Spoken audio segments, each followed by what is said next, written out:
जय श्री कृष्णा साहब। आप सभी का मेरे चैनल पर स्वागत है। आइए सुनते हैं बृहस्पतिवार की व्रत कथा। प्राचीन समय की बात है। भारत में एक राजा राज्य करता था। वह बड़ा प्रतापी और दानी था।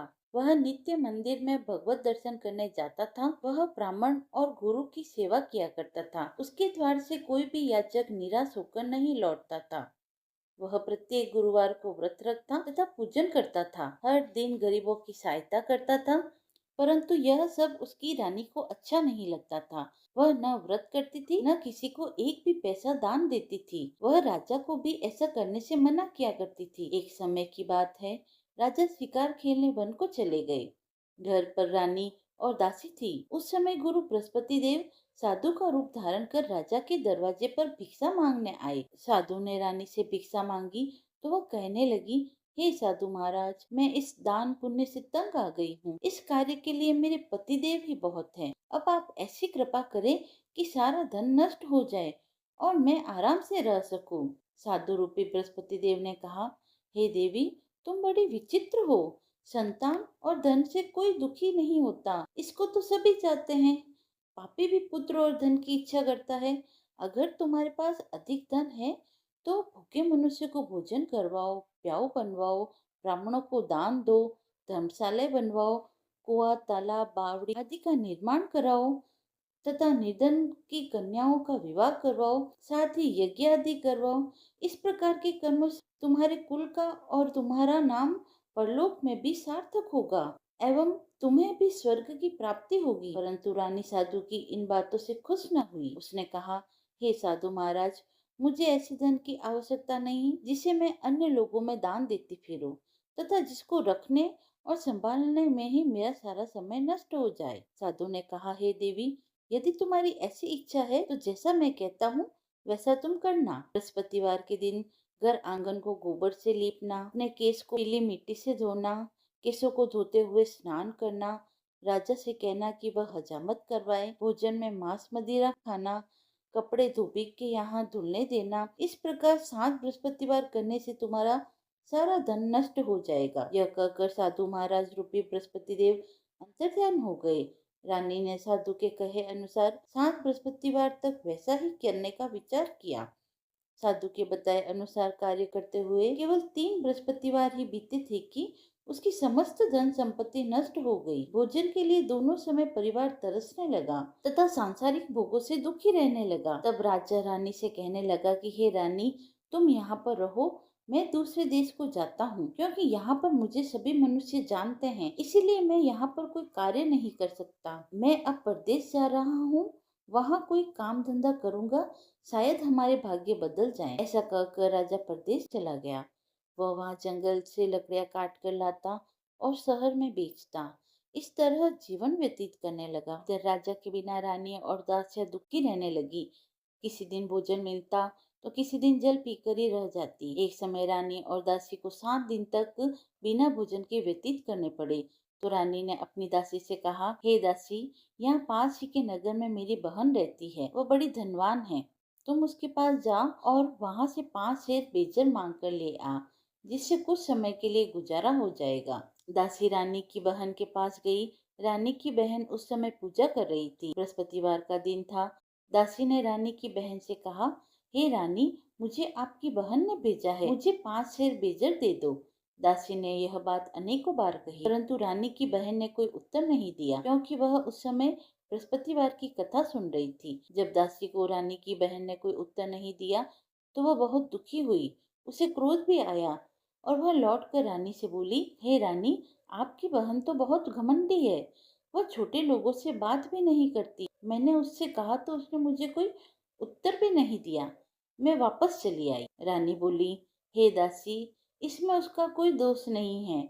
जब बुरे दिन आते हैं तब कोई सहारा नहीं देता। अच्छे बुरे का पता विपत्ति में ही लगता है।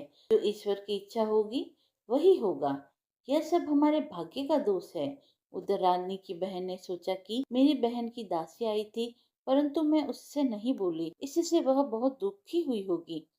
अतः कथा सुन और विष्णु भगवान का पूजन समाप्त कर वह अपनी बहन के घर आई और कहने लगी, हे बहन, मैं बृहस्पतिवार का व्रत कर रही थी, तुम्हारी दासी हमारे यहाँ आई थी, परंतु जब तक कथा पूरी नहीं होती तब तक हम लोग न उठते हैं न बोलते हैं, इसीलिए मैं नहीं बोली। कहो दासी, क्यों आई थी? रानी बोली, बहन, हमारे घर में अनाज नहीं है। वैसे तुमसे कुछ बात छिपी तो नहीं है, इस कारण मैंने दासी को तुम्हारे यहाँ 5 सेर बेजल लेने के लिए भेजा था। रानी की बहन बोली, बहन देखो, बृहस्पति भगवान सबकी मनोकामनाएं पूरी करते हैं। देखो, शायद तुम्हारे घर में ही अनाज रखा हो। यह सुनकर दासी घर के अंदर गई तो वहां उसे एक घड़ा बेजर का भरा मिल गया। वो बड़ी हैरान हुई क्योंकि उसने एक एक बर्तन देख लिया था। उसने बाहर आकर रानी को बताया। दासी अपनी रानी से कहने लगी, हे रानी, देखो, वैसे हमको जब अन्न नहीं मिलता है तो हम रोज ही व्रत करते हैं। अगर इनसे इस व्रत की विधि और कथा पूछ ली जाए तो उसे हम भी कर लिया करेंगे। दासी के कहने पर रानी ने अपनी बहन से बृहस्पतिवार के व्रत की कथा पूछी। की बहन ने कहा, हे रानी, बृहस्पतिवार को सूर्योदय में उठकर स्नान करके बृहस्पतिवार का व्रत करना चाहिए, लेकिन उस दिन सिर नहीं धोना चाहिए। बृहस्पतिवार के व्रत में चने की दाल और मुनक्का से विष्णु भगवान का केले के वृक्ष की जड़ में पूजन करें और दीपक जलाएं। उस दिन एक ही समय भोजन करे। भोजन पीले खाद्य पदार्थ का करे तथा कथा सुने। इस प्रकार करने से गुरु भगवान प्रसन्न होते हैं, अन्न पुत्र धन देते हैं। इस तरह व्रत और पूजन की विधि बताकर रानी की बहन अपने घर लौट गई। रानी और दासी दोनों ने निश्चय किया कि वे बृहस्पति देव भगवान का पूजन जरूर करेंगी। 7 दिन बाद जब बृहस्पतिवार आया तो उन्होंने व्रत रखा। गुड़साल में जाकर चना और गुड़ बीन कर लाई तथा उसकी दाल से केले की जड़ में विष्णु भगवान का पूजन किया। भोजन कहाँ से लाए? दोनों बड़ी दुखी हुई, परंतु उन्होंने व्रत किया था, इस कारण बृहस्पति देव भगवान प्रसन्न थे। वे एक साधारण व्यक्ति के रूप में 2 थालों में सुंदर पीला भोजन लेकर आए और दासी को देकर बोला, हे दासी, यह भोजन तुम्हारे और रानी के लिए है, तुम दोनों करना। दासी भोजन पाकर बड़ी प्रसन्न हुई और रानी से बोली, रानी जी, भोजन कर लो। रानी को भोजन आने के बारे में कुछ भी पता नहीं था, इसलिए वह दासी से बोली, जा तू ही भोजन कर, क्योंकि तू हमारी व्यर्थ में हंसी उड़ाती है। दासी बोली, एक व्यक्ति अभी भोजन दे गया है। रानी कहने लगी, वह भोजन तेरे ही लिए दे गया है, तू ही भोजन कर।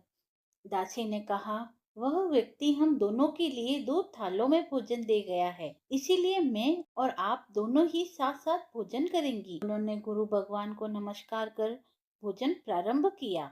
उसके बाद से वे प्रत्येक बृहस्पतिवार को गुरु भगवान का व्रत और पूजन करने लगी। भगवान की कृपा से उसके पास धन हो गया, परंतु रानी फिर पहले की तरह से आलस्य करने लगी। तब दासी बोली, देखो रानी, तुम पहले भी इस तरह आलस्य करती थी, तुम्हें धन को रखने में कष्ट होता था, इस कारण सभी धन नष्ट हो गया। अब गुरु भगवान की कृपा से धन मिला है तो फिर तुम्हें आलस्य होता है। बड़ी मुसीबतों के बाद हमने यह धन पाया है, इसीलिए हमें दान पुण्य करना चाहिए। तुम भूखे मनुष्यों को भोजन कराओ, प्याऊ बनवाओ, ब्राह्मणों को दान दो, कुआं, तालाब, बावड़ी आदि का निर्माण करवाओ, मंदिर, पाठशाला बनवाकर दान दो, कुंवारी कन्याओं का विवाह करवाओ, धन को शुभ कार्यों में खर्च करो, जिससे तुम्हारा कुल का यश बढ़े और स्वर्ग प्राप्त हो और तुम्हारे पितर प्रसन्न हो। दासी की बात मानकर रानी ने इसी प्रकार के कर्म करने प्रारंभ किए, जिससे उसका काफी यश फैलने लगा। एक दिन रानी और दासी आपस में विचार करने लगी कि न जाने राजा किस दशा में होंगे, उनकी कोई खोज खबर नहीं है। गुरु भगवान से उन्होंने प्रार्थना की और भगवान ने रात्रि में राजा को स्वप्न में कहा, हे राजा, उठ, तेरी रानी तुझको याद करती है, अब अपने देश लौट जा। राजा प्रातःकाल उठकर जंगल से लकड़ियां काट कर लाने के लिए जंगल की ओर चला। जंगल से गुजरते हुए वह सोचने लगा, रानी की गलती से कितने दुख भोगने पड़े। राजपाट छोड़कर उसे जंगल में आकर रहना पड़ा। जंगल से लकड़ियां काटकर उन्हें बेचकर गुजारा करना पड़ा। उसी समय उस जंगल में बृहस्पति देव एक साधु का रूप धारण कर आए और राजा के पास आकर बोले, हे लकड़हारे, तुम इस सुनसान जंगल में किस चिंता में बैठे हो, मुझे बतलाओ। यह सुन राजा के नेत्रों में आंसू आ गए। साधु की वंदना कर बोला, हे प्रभु, आप सब कुछ जानते हैं। इतना कहकर राजा ने साधु को अपनी संपूर्ण कहानी सुना दी। महात्मा तो स्वभाव से ही दयालु होते हैं। वे राजा से बोले, हे राजा, तुम्हारी पत्नी ने बृहस्पति देव के प्रति अपराध किया था, जिसके कारण तुम्हारी यह दशा हुई है। तुम किसी प्रकार की चिंता मत करो, भगवान तुम्हें पहले से भी अधिक धन देंगे। देखो, तुम्हारी पत्नी ने बृहस्पतिवार का व्रत करना प्रारंभ कर दिया है। तुम भी बृहस्पतिवार का व्रत करके चने की दाल, गुड़ और जल को लोटे में डालकर केले के पत्ते से भगवान विष्णु का पूजन करो। फिर कथा कहो और सुनो। भगवान तुम्हारी सब मनोकामनाओं को पूर्ण करेंगे। साधु को प्रसन्न देखकर राजा बोला, हे प्रभु, मुझे लकड़ी बेचकर इतना पैसा नहीं मिलता जिससे कि मैं भोजन करने के उपरांत कुछ बचा सकूं। मैंने रात्रि में अपनी पत्नी को व्याकुल देखा है। मेरे पास कोई साधन नहीं जिससे उसका समाचार मंगा सकूं। बृहस्पतिवार की कौन सी कहानी कहूँ या सुनो, मुझको तो कुछ भी मालूम नहीं है। साधु ने कहा, हे राजा, तुम किसी बात की चिंता मत करो। बृहस्पतिवार के दिन तुम रोजाना की तरह लकड़ियां लेकर शहर में जाओ। तुम्हें रोज से दुगना धन प्राप्त होगा, जिससे तुम भली भांति भोजन कर लोगे तथा बृहस्पति देव की पूजा का सामान भी आ जाएगा। बृहस्पति देव की कथा इस प्रकार है। प्राचीन काल में एक बहुत ही निर्धन ब्राह्मण था। उसके कोई संतान नहीं थी। वह नित्य पूजा पाठ करता, परंतु उसकी स्त्री बहुत मलिनता के साथ रहती थी। स्नान करती और न किसी देवता का पूजन करती। प्रातःकाल उठते ही सर्वप्रथम भोजन करती, बाद में कोई अन्य कार्य करती। ब्राह्मण देवता बहुत दुखी रहते थे। पत्नी को बहुत समझाते, किंतु इसका कुछ भी परिणाम न निकला। भगवान की अनुकंपा से एक समय उस ब्राह्मण की पत्नी गर्भ से हुई और 10वें महीने में उसे एक सुंदर कन्या हुई। धीरे धीरे ब्राह्मण की कन्या बड़ी होने लगी। बचपन से ही वह कन्या भगवान विष्णु की पूजा किया करती थी। प्रातःकाल उठते ही स्नान आदि करके भगवान विष्णु की पूजा करने मंदिर जाती थी। बृहस्पतिवार को व्रत करके विधिवत पूजा पाठ करती थी। पूजा पाठ के बाद वह पढ़ने के लिए पाठशाला में जाती थी। घर से चलते हुए वह मुट्ठी भर जौ साथ लेकर जाती और पाठशाला के रास्ते में थोड़े थोड़े जौ गिराती जाती। जब वह पाठशाला से लौट के आती तो जौ के वह दाने सोने में बदल जाते और लड़की सभी सोने के दाने बीन लाती। एक दिन जब वह सोने के दानों को साफ कर रही थी तो उसकी माँ ने कहा, बेटी, सोने के दाने साफ करने के लिए सोने का सूप भी होना चाहिए। अगले दिन बृहस्पतिवार था। उसने भगवान बृहस्पति पूजा करते हुए प्रार्थना की, हे भगवान, यदि मैंने आपका व्रत विधिवत किया हो तो मुझे सोने का सूप दे दो। भगवान बृहस्पति देव ने उसकी मनोकामना पूरी करने का वचन दिया। पाठशाला से लौटते समय उसे रास्ते में सोने का सूप पड़ा हुआ मिला। लौटकर सोने का सूप अपनी माँ को दिखाकर वह सोने के दाने साफ करने लगी। उसी समय नगर का राजकुमार उसके घर के पास से गुजरा।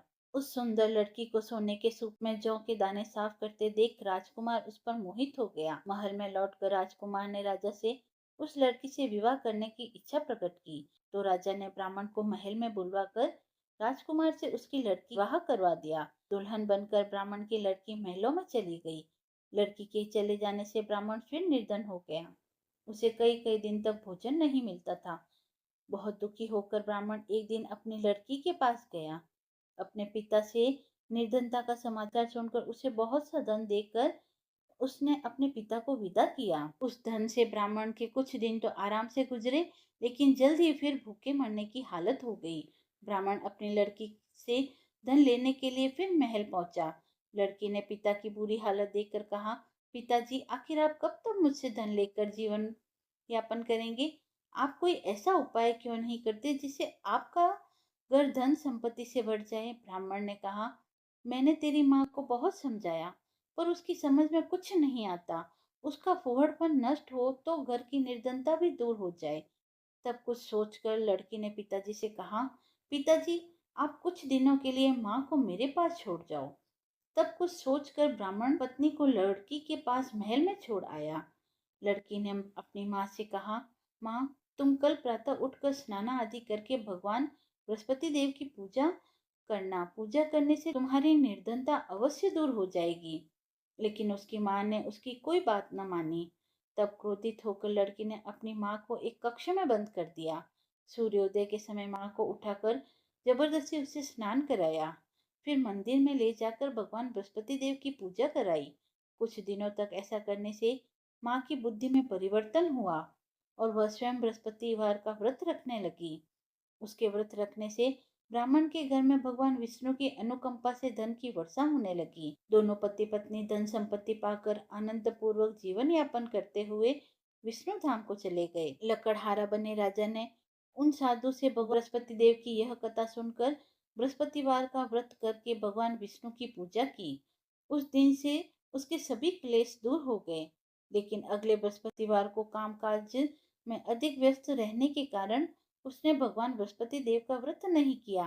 भगवान बृहस्पति देव लकड़हारे से क्रोधित हो गए और उसे भूल की सजा दी। उस दिन नगर के राजा ने नगर में घोषणा करके सबको सूचित किया कि प्रत्येक नागरिक मेरे महल में भोजन करने आए। जो नहीं आएगा उसे अपराधी मानकर भारी दंड दिया जाएगा। लकड़हारा बने राजा ने उस नगर के राजा की घोषणा तो सुनी, लेकिन जंगल में लकड़ी काट कर लाने और उन्हें बेचने में देर हो जाने के कारण वह समय पर महल में भोजन करने नहीं जा सका। अतः राजा के सैनिक लकड़हारे को पकड़कर महल में ले आए। राजा ने उसे महल के एक कक्ष में बैठाकर भोजन कराया। उस कक्ष में एक खुटी पर रानी का सोने का हार लटका हुआ था। लकड़हारा अकेला उस कक्ष में भोजन कर रहा था। तभी उसने एक आश्चर्यजनक घटना घटते देखी।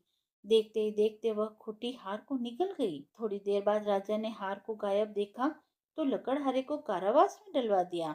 लकड़हारा मन ही मन अपने भाग्य को कोसने लगा। तभी उसे जंगल में मिले साधु का स्मरण हो आया। थोड़ी देर में भगवान बृहस्पति सन्यासी के रूप में उसके सामने प्रकट हुए और कहा, हे लकड़हारे, तूने भगवान बृहस्पति देव की पूजा नहीं की, इसी कारण तुम्हें कष्ट हुआ है।